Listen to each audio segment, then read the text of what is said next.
Wake up, Jacob. It's me, IP. And if you're new to the tribe, like, share, subscribe. I was looking at an article and a brother had sent it. One of the brothers actually sent it and reading over it or whatever. And we're talking about the vaccinations, right? So, talking about that they could become mandatory. And I just found it pretty interesting. So, let's go ahead and jump into this article a little bit, giving you guys a little bit of bruised news, some news that you can use. That way you can prepare yourself for anything that comes in the future. But before I start with the article, do me a huge favor: like, share, subscribe, smash that notification bell, and hit the thumbs up. I really, really appreciate it. So, with the articles come from The Hill, and it says here, when a C word 19 vaccine becomes available, I will be one of the first in line. But the fact is, U.S. adults tend to have low vaccination rates. If the government determines that vaccinations are essential to stemming the spread of the pandemic, could it mandate vaccination compliance? Apparently, it can and it might. It says many medical experts believe that developing one or more C19 vaccines is the key to reopening the economy and returning to our normal lives. I don't know about that normal stuff, but we'll see. For example, the Mayo Clinic says a vaccine to prevent the pandemic is perhaps the best hope for ending the pandemic. Okay, sorry, I'm trying not to use the C word. The pharmaceutical industry has shifted into overdrive to find a vaccine effective against the C word. Drug makers AstraZeneca hopes to have 30 million doses of its vaccine available in the UK by September, and Moderna just announced very promising results for its initial clinical trials. But here's the problem: the majority of US adults delay or skip vaccination.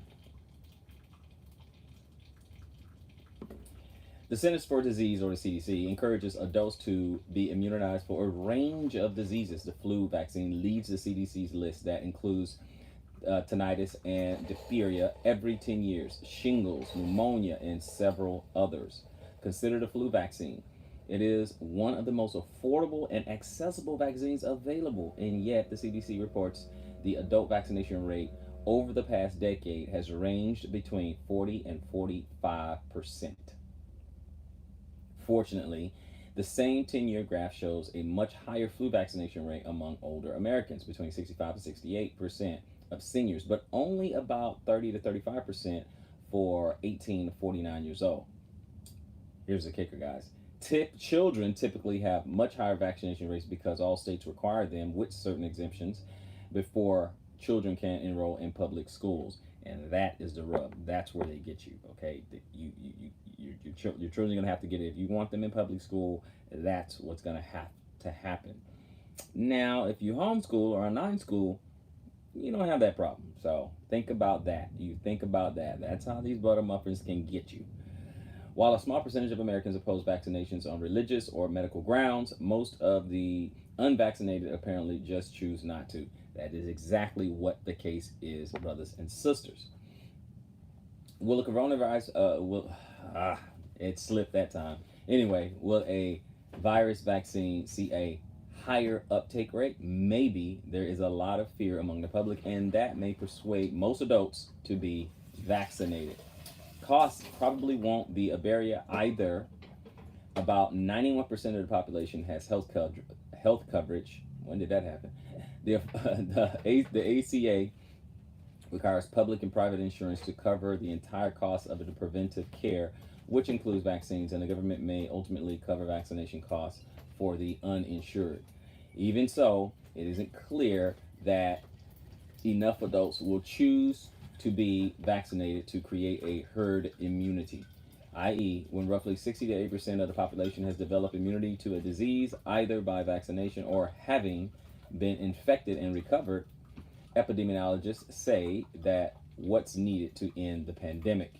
If the C19 vaccination rate is low, will the federal or more likely state governments step in and mandate vaccination? So that is the question, okay? We have to find out if any of these twat waffles want you to, or force you to take the vaccination. That is a huge concern. Now, if it's voluntary, that's one thing. But if they force you, you need to decide right now. Choose you this day what you're going to do. The Congressional Research Service says the U.S. Supreme Court has ruled that the state's general police power to promote public health and safety encompasses the authority to require mandatory vaccinations, and states have all exercised that authority for children, usually allowed for some exceptions. CRS also says Congress, as a result of various enumerated powers in the Constitution, likewise has some authority over public health matters, including regulation of vaccinations. Government mandated vaccinations for adults would be a major and controversial step, but the government has taken a number of major and controversial steps recently, such as shutting down the economy.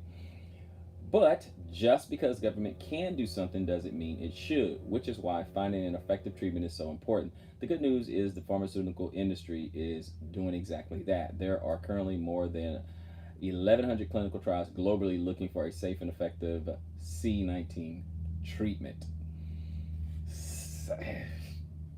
Okay.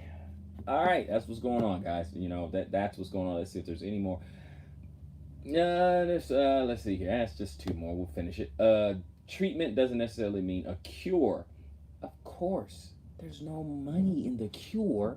Of course. Listen to what these butter muffins are saying.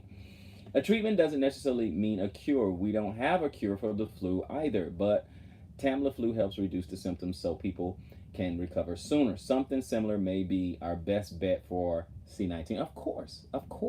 A treatment is better. A treatment is more profitable. It wants the shmoney, okay? Having an effective treatment wouldn't eliminate the need for an effective vaccine.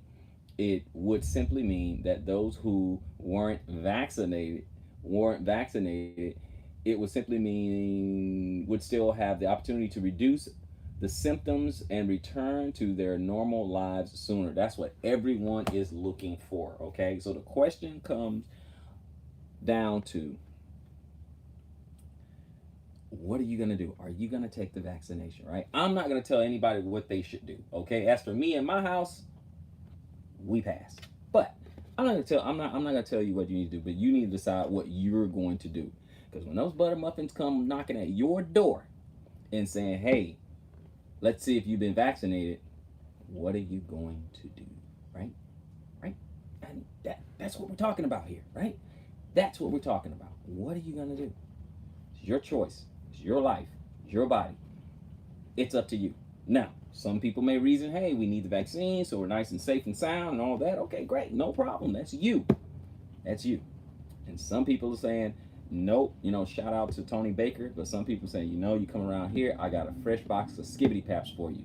So get out of here with that mess. I don't know what's in that mess, okay? I don't know what you have in there. So guys, hey, look, you just have to decide, because, it's coming. It's coming. No, the vaccine's coming. It's a certainty. It's just a matter of when, not if. It's just a matter of when. So I'm just giving you a little bit of news that you can use so you can figure out what you're going to do. Like, share, subscribe, smash that notification bell, hit the thumbs up, and I will talk to you guys on the next one. This is Israelite Prepper.